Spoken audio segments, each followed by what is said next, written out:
जय हिंद दोस्तों, आप सभी का स्वागत है एक बार फिर से आपके अपने यूट्यूब चैनल यूनिक ज्ञान में। आज हम MA fourth semester political science paper first unit 4 के मोस्ट इंपॉर्टेंट एमसीक्यू देखेंगे।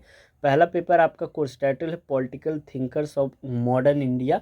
आपको बताया गया है कि आपका जो सिलेबस है 5 यूनिट में बटा हुआ है और एक एक यूनिट के मोस्ट इम्पॉर्टेंट जो आपके क्वेश्चंस हैं वह आपको बताए जा रहे हैं। आज हम चौथे यूनिट पेपर फर्स्ट का देख रहे हैं, इसके बाद लास्ट यूनिट आपका होगा।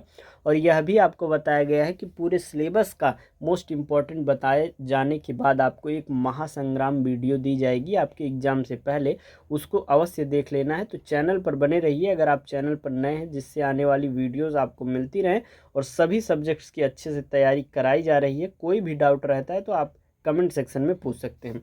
चलिए देखते हैं क्या क्या कौन कौन से किस प्रकार के टॉपिक्स हमारे हैं। यूनिट 4 में हमें सुभाष चंद्र बोस जी, जवाहरलाल नेहरू जी के विषय में और पढ़ना है।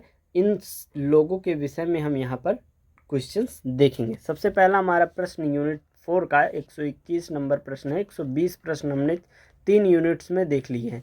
सुभाष चंद्र बोस जी के विषय में है कि सुभाष चंद्र बोस किस वर्ष भारतीय राष्ट्रीय कांग्रेस के हरिपुरा अधिवेशन के अध्यक्ष चुने गए थे। तो वह हरिपुरा अध्यक्ष चुने गए थे 1938 में। हरिपुरा अधिवेशन में उन्होंने भारत के भविष्य के लिए आर्थिक योजना का विचार रखा हुआ था। 122 नंबर प्रश्न है, तुम मुझे खून दो मैं तुम्हें आज़ादी दूंगा। यह ऐतिहासिक नारा किसने दिया हुआ था। भगत सिंह, चंद्रशेखर आज़ाद, सुभाष चंद्र बोस या राजगुरु। सुभाष चंद्र बोस जी ने तुम मुझे खून दो मैं तुम्हें आज़ादी दूंगा यह नारा दिया हुआ था। उन्होंने आज़ाद हिंद फौज के सैनिकों में मातृभूमि के लिए बलिदान देने का जोश भरा हुआ था। अगला प्रश्न 123 नंबर, नेहरू ने 1950 में किस संस्था की स्थापना की और स्वयं उसके पहले अध्यक्ष बने हुए थे। तो उन्होंने राष्ट्रीय योजना आयोग प्लानिंग कमीशन का जो है उन्होंने स्थापना की हुई थी और सबसे पहले अध्यक्ष बने हुए थे कौन, नेहरू जी। भारत के चहुमुखी और नियोजित आर्थिक विकास के लिए इन्होंने इसकी नींव जो है रखी हुई थी। 124 नंबर प्रश्न है, डॉक्टर भीमराव अंबेडकर ने annihilation of caste annihilation of the caste पुस्तक किस वर्ष लिखी थी। इन्होंने यह लिखी हुई थी 1936 में। यह पुस्तक जाति प्रथा के विरुद्ध अंबेडकर का सबसे प्रखर और तार्किक वैचारिक प्रहार है। 125 नंबर प्रश्न, आज़ाद हिंद फौज की कमान सुभाष चंद्र बोस ने सिंगापुर में कब संभाली हुई थी। 1939, 41, 43 या 45 में। तो उन्होंने आज़ाद हिंद फौज INA जो है उसका कमान सिंगापुर में जो है उन्होंने 1943 में संभाला हुआ था। यहाँ उन्होंने आरजी हुकूमत आज़ाद हिंद अस्थायी सरकार का गठन किया हुआ था। अगला प्रश्न 126 नंबर, नेहरू के पंचशील सिद्धांतों का संबंध किससे है। नेहरू जी के पंचशील जो सिद्धांत है उसका संबंध किससे है। तो उसका संबंध विदेश नीति, भारत चीन शांतिपूर्ण सह अस्तित्व से इसका संबंध है। 1954 में चीन के साथ हुए समझौते में ये 5 शांतिपूर्ण सिद्धांत इन्होंने दिए हुए थे, जिसे इन्होंने पंचशील कहा हुआ था। अगला प्रश्न 127 नंबर, डॉक्टर अंबेडकर संविधान सभा की किस महत्वपूर्ण समिति के अध्यक्ष थे। डॉक्टर अंबेडकर जो थे क्या वह संघ शक्ति समिति के अध्यक्ष थे या प्रारूप समिति के या मौलिक अधिकार समिति के या ध्वज समिति के। वह प्रारूप समिति ड्राफ्टिंग कमेटी के अध्यक्ष थे। उन्हें भारतीय संविधान का जनक और आधुनिक मनु की संज्ञा भी दी जाती है। 128 नंबर प्रश्न है, सुभाष चंद्र बोस ने कांग्रेस छोड़ने के बाद 1939 में किस गुट की स्थापना की हुई थी। तो उन्होंने फॉरवर्ड ब्लॉक की स्थापना 1939 में कांग्रेस छोड़ने के बाद की हुई थी।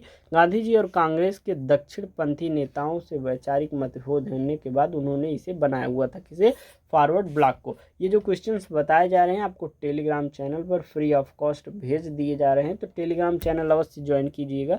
ग्रुप में आपको उसका लिंक का डिस्क्रिप्शन का लिंक जो है दिया हुआ है डिस्क्रिप्शन में, ग्रुप का लिंक।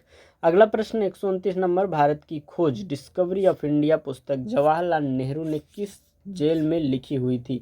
तो उन्होंने अहमदनगर किला जेल में डिस्कवरी ऑफ इंडिया पुस्तक लिखी हुई थी। 1942 से 45 के कारावास के दौरान उन्होंने भारत के गौरवशाली इतिहास और संस्कृति का गहन विश्लेषण किया हुआ था। 130 नंबर प्रश्न है, डॉक्टर अंबेडकर ने किस वर्ष बौद्ध धर्म स्वीकार किया था।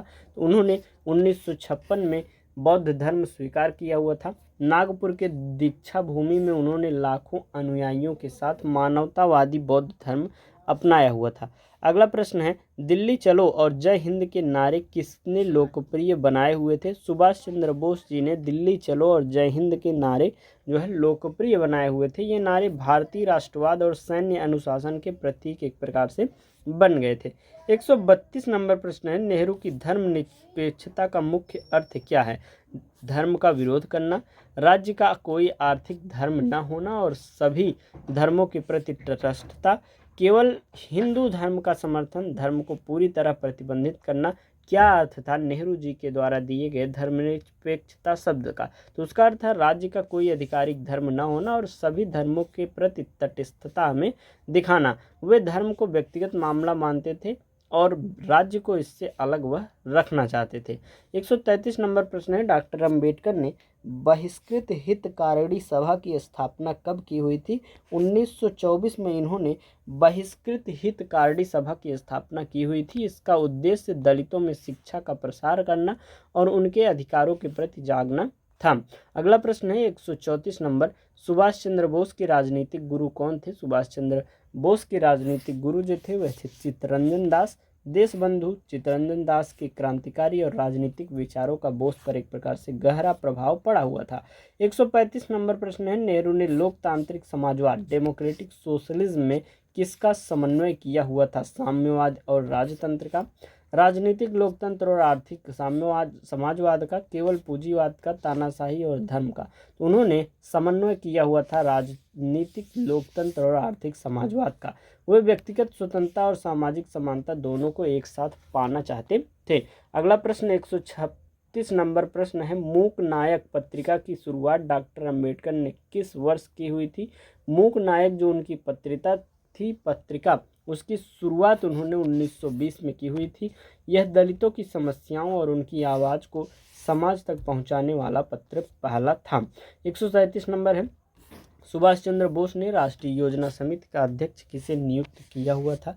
सुभाष चंद्र बोस ने राष्ट्रीय योजना समिति का अध्यक्ष जवाहरलाल नेहरू जी को नियुक्त किया हुआ था। बोस और नेहरू दोनों ही भारत के विकास के लिए वैज्ञानिक नियोजन के एक प्रकार से पक्षधर थे। 138 नंबर प्रश्न, नेहरू द्वारा स्थापित प्रथम भारतीय प्रौद्योगिकी संस्थान IIT जो था वह कहाँ था? तो पहला जो भारतीय प्रौद्योगिकी संस्थान, पहला IIT जो था वह था हमारा खड़गपुर में।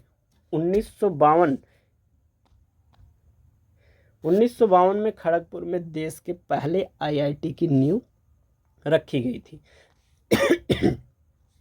अगला प्रश्न 139 नंबर, डॉक्टर अंबेडकर ने किस वर्ष स्वतंत्र श्रमिक दल की स्थापना की हुई थी? 1936 में उन्होंने स्वतंत्र श्रमिक दल इंडिपेंडेंट लेबर पार्टी की स्थापना की हुई थी। यह दल मजदूरों और किसानों के आर्थिक और सामाजिक अधिकारों के लिए लड़ा था। 144 नंबर प्रश्न है, सुभाष चंद्र बोस ने रानी झांसी रेजिमेंट का गठन किसके लिए किया हुआ था? महिला सैनिकों के लिए उन्होंने रानी झांसी रेजिमेंट का गठन किया हुआ था। वह महिलाओं को युद्ध और राष्ट्र निर्माण में पुरुषों के बराबर भागीदार मानते थे। अगला नंबर प्रश्न 141, नेहरू के अनुसार आधुनिक भारत के मंदिर क्या थे? आधुनिक भारत के मंदिर जो बांध थे, इस्पात संयंत्र थे, वैज्ञानिक अनुसंधान केंद्र थे, ये उन्हें आधुनिक भारत के मंदिर मानते थे। वे औद्योगिकीकरण को गरीबी मिटाने का एकमात्र वैज्ञानिक मार्ग मानते थे। अगला प्रश्न 142 नंबर, डॉक्टर अंबेडकर और महात्मा गांधी के बीच पूना पैक्ट किस वर्ष हुआ था? तो यह 1932 में हुआ था। यह समझौता दलितों के लिए पृथक निर्वाचन मंडल के स्थान पर आरक्षित सीटों के लिए था। 143 नंबर प्रश्न, सुभाष चंद्र बोस को नेताजी की उपाधि सबसे पहले किसने दी हुई थी? सुभाष चंद्र बोस को नेताजी की उपाधि जर्मनी में भारतीय सैनिकों ने दी हुई थी। यह उपाधि उनकी संगठन क्षमता और नेतृत्व के प्रति सम्मान का प्रतीक थी। अगला प्रश्न 144 नंबर, ट्रिस्ट विथ डेस्टिनी भाषण नेहरू ने कब दिया हुआ था? ट्रिस्ट विथ डेस्टिनी भाषण 14-15 अगस्त 1947 की मध्य रात्रि को इन्होंने दिया हुआ था। यह स्वतंत्र भारत के आगमन पर विश्व के सबसे प्रसिद्ध राजनीतिक भाषणों में से एक है। अगला प्रश्न 145 नंबर है, डॉक्टर अंबेडकर ने जनता पत्रिका का नाम बदलकर क्या रखा हुआ था? जनता पत्रिका का नाम उन्होंने बदलकर प्रबुद्ध भारत रखा हुआ था। वे चाहते थे कि दलित और वंचित समाज जागृत होकर अपनी नियति स्वयं तय करें। अगला प्रश्न 146 नंबर, द इंडियन स्ट्रगल पुस्तक के लेखक कौन थे? द इंडियन स्ट्रगल पुस्तक के लेखक जो थे वह सुभाष चंद्र बोस थे। इस पुस्तक में उन्होंने 1920 से 1942 तक के भारतीय राजनीति के घटनाक्रम का विश्लेषण किया हुआ था। 147 नंबर प्रश्न है, नेहरू की विदेश नीति का सबसे महत्वपूर्ण स्तंभ क्या था? नेहरू जी की जो विदेश नीति उसका सबसे महत्वपूर्ण स्तंभ क्या था? वह था गुट निरपेक्षता। उन्होंने शीत युद्ध के दौरान भारत को किसी भी गुट में शामिल न कर स्वतंत्र विदेश नीति उन्होंने अपनाई हुई थी। 148 नंबर प्रश्न, डॉक्टर अंबेडकर के अनुसार जाति क्या है? उनके अनुसार जाति जो है श्रमिकों का अस्वाभाविक विभाजन है। उन्होंने तर्क दिया कि जाति प्रथा श्रम का नहीं बल्कि इंसानों का ऊंच नीच के आधार पर बंटवारा किया गया है। 149 नंबर प्रश्न है, सुभाष चंद्र बोस ने फॉरवर्ड ब्लॉक की स्थापना कहाँ की हुई थी? तो उन्होंने कलकत्ता उन्नाव अधिवेशन के दौरान घोषणा की हुई थी फॉरवर्ड ब्लॉक की स्थापना की।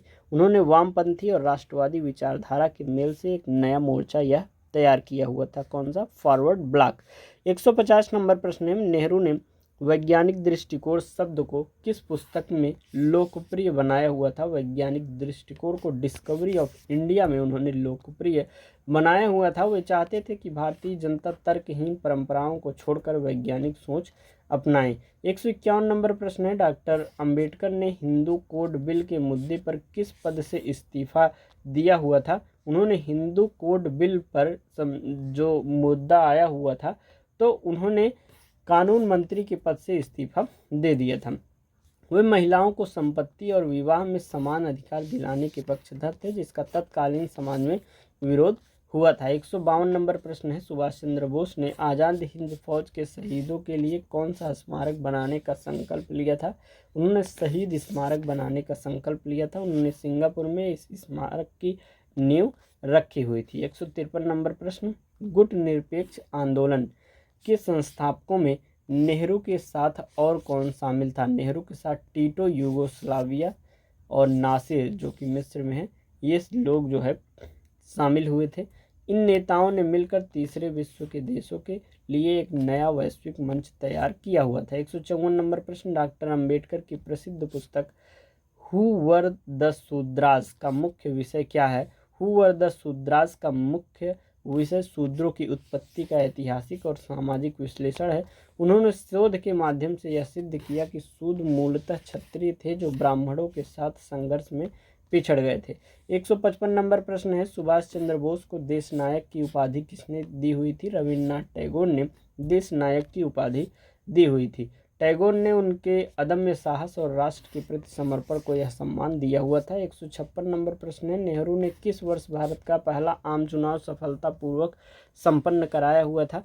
पहला आम चुनाव उन्होंने 1952 में सफलतापूर्वक संपन्न कराया था। यह दुनिया का सबसे बड़ा लोकतांत्रिक प्रयोग था जिसने भारतीय लोकतंत्र की नींव रखी हुई थी। 157 नंबर प्रश्न है, डॉक्टर अंबेडकर के अनुसार सामाजिक लोकतंत्र सोशल डेमोक्रेसी के 3 आधारभूत स्तंभ क्या हैं? उनके अनुसार स्वतंत्रता, समानता और बंधुत्व जो है 3 आधारभूत सामाजिक लोकतंत्र के स्तंभ हैं। वे मानते थे कि बिना सामाजिक बराबरी के राजनीतिक वोट का अधिकार जो है वह व्यर्थ है।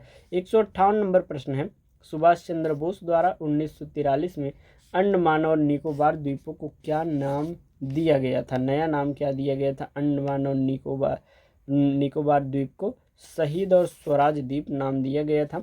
ये द्वीप जो है ब्रिटिश कब्जे से मुक्त होकर आज़ाद हिंद सरकार के अधीन पहले भारतीय भूखंड थे। 159 नंबर प्रश्न, आराम हराम है का नारा किसने दिया हुआ था? आराम हराम है कि नारा जो है जवाहरलाल नेहरू जी ने दिया हुआ था। नेहरू ने राष्ट्र निर्माण के लिए कठिन परिश्रम का आह्वान किया हुआ था। 160 नंबर प्रश्न है, डॉक्टर अंबेडकर ने किस वर्ष अनुसूचित जाति महासंघ शेड्यूल्ड कास्ट फेडरेशन की स्थापना की हुई थी? 1942 में। यह दलितों की राजनीतिक भागीदारी सुनिश्चित करने के लिए बनाया गया एक अखिल भारतीय संगठन था। इस प्रकार से यूनिट 4 के मोस्ट इंपॉर्टेंट क्वेश्चंस आपके यहाँ कंप्लीट होते हैं। नोट्स के लिए, इसके PDF नोट्स के लिए आप टेलीग्राम चैनल ज्वाइन कीजिए, जिसका लिंक आपको डिस्क्रिप्शन बॉक्स में मिल जाएगा, या फिर आप यूनिक ज्ञान सर्च कर लेते हैं टेलीग्राम पर तो आपको वह चैनल देखने को मिल जाएगा। बाकी चैनल पर बने रहिए, दोस्तों के पास शेयर करिए वीडियोस को अधिक से अधिक, मिलते हैं नेक्स्ट वीडियो में। धन्यवाद।